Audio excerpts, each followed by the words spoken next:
Hey everyone, Avros here, welcome back to Final Fantasy V, and at the end of the last episode, Galuf was wondering where we were going to end up, and still on the boat here, Lena is consoling Faris, saying Sildra's still alive somewhere, because Faris is a bit distraught over about what happened with Sildra at the end of the previous episode, so we'll have to see where the ship goes from here, as it aimlessly drifts about on the ocean. There's no wind, no sea dragon to guide us, so should be pretty worried about what's going to happen to our party here. And the ship ends up crashing, and a bit of wreckage around, and Galuf is the first one to wake up, so he decides to rouse the party, starting with Lena. So gets Lena up, and the two of them get up Faris and Avros here. So they're all awake, and Avros is going to ask an important question here. Where are we? Faris replies, Graveyard of the Sea, a place for ruined and scuttled ships and full of undead, so Galuf advises we get out of here as quickly as possible. So jumping ahead a bit here to another boat that we're in halfway through the ship graveyard, and Avros is wandering around here with the rest of the party underwater, and hold their breath for a surprising amount of time as they sort of wander around here, trying to find loot in any of these barrels. And as you can see here in combat, we got skeletons, Calcruthal, some sort of weird ghost entity, and Undead Husk, some sort of undead colossus we're dealing with underwater here. So definitely full of undead, and as you can see in the background there in combat, which will be coming back up here again in a second as we're still wandering around, a couple of random encounters in this section. Bit of a creepy ship background there with it all ruined and blue there, so just fighting our way through some skeletons.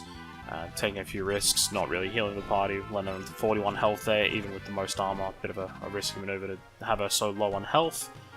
And proceeding through some more underwater here. Still holding their breath for an extremely long time as we loot every chest we come across here underwater. And coming out of the water here now and into a well-lit room. And they realize it's a bit of a safer spot to stay, and Avros has a fish in his shorts, so they decide to stay here and get out of their wet clothes. And Lena goes into this side room here to get changed, and says no peeking. I'm not sure where she's going to get dry clothes from, considering everything they're carrying was underwater. Avros gets some supplies and does a very reckless thing, setting a fire here in the middle of a wooden boat on some rope. And Faris he's fine, don't worry about him, and Galuf's worried about him getting pneumonia, so Avros decides to help out, and they'll help him out with getting out of his wet clothes, when they're both extremely shocked by something, which causes Lena to come out and see what the hell's going on. And turns out that Faris is a girl, so ask if they got a problem with it, and they're like, no, why would you have a problem with that, just why were you trying to hide it? And a bit of Faris' backstory here. So when she was younger and the pirate band took her in, she's one of them ever since, and would you want to be the only girl on a ship full of pirates? And Avros concedes that point. That's probably not the best thing. And Galuf says, well, he kind of had an idea. She was way too attractive to be a dude. So says that they have no problem with her being a woman. And they decide to turn in for the night. So it's not shown here, but hopefully they put that fire out before going to bed, because that would spell terrible things here. So cutting to the next morning, they wake up, and Faris is the first one up, and tells everyone to rise and shine, dollar times are wasting, and Galuf falls out of bed here, and Faris berates him for it, tells him to get on his feet, and he gets up, and says, well, if he's not going to dress like a girl, she may as well talk like one, and Avros says, hey, no point trying to change her, Faris is who she is. So that's all resolved now, it didn't take too long, but here's the party's makeup at the end of the ship graveyard here before we go on for the next boss. So Avros still set up as a thief, he's got steel in check, still wearing all the same gear, dagger and leather armor. Lena is still set up as a knight with guard and the blue mage learning, she's got a broadsword, leather shield and leather armor and cap. And Galuf still black mage, set up with that secondary white mage command to heal, still in leather gear with his rod. And Faris, still the monk with the kick monk command and white magic there to help out with healing if necessary. And enter the ship graveyard here, jump across some rocks, and we're on to dry land. So something's fishy about this place. It's grown dark, and a bit of a gleam there out of nowhere, and Stella appears, and Avros is confused, as we showed in an earlier cutscene in the last episode. That's Avros' mother, so he's a bit taken aback by that and falls into a weird trance. And here's somebody else appearing, and it's King Tycoon. He's not dead, but Lena decides to go over there, so clearly it's not just undead that are being summoned, and Faris tries to stop Lena, but also ends up in a trance, so I'm not sure what the hell's going on with her there.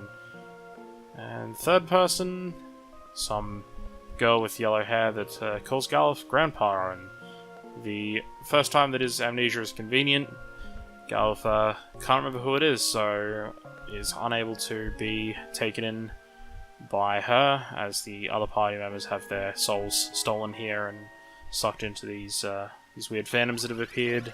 When another weird entity appears and asks Galuf to just hand over his soul, he calls it a demon. Turns out, as the name says there, it's the Siren, and the companion's souls belong to her now, and says if he just leaves, then she'll let him keep his soul. And he's like, not gonna do it, because they're his friends. So he's made friends with them very quickly, seeing as he's only with them a couple of days and suffering from amnesia, but slaps Avros awake here, and does the same to Lena and to Faris, and snaps them all out of it as they're all slapped awake, and their souls return to them. And as it says here, Avros snaps out of it, Lena comes to her senses, and Faris leaves her trance there. So, party's all back together, and Avros calls out incoming one more time. And looking at the bestiary for the Siren here, only 900 HP, not a huge amount of mana, really no defense or evasion here. Not weak or immune to anything, and doesn't absorb any magic either, or anything at all. Humanoid boss with immunities to Mini Toad, Silence and Sleep. But also, interestingly enough, another form of the Siren here that we'll see in combat. Has more evasion, weak to fire, absorbs poison, which are things that are consistent with its new typing in that form, which is undead.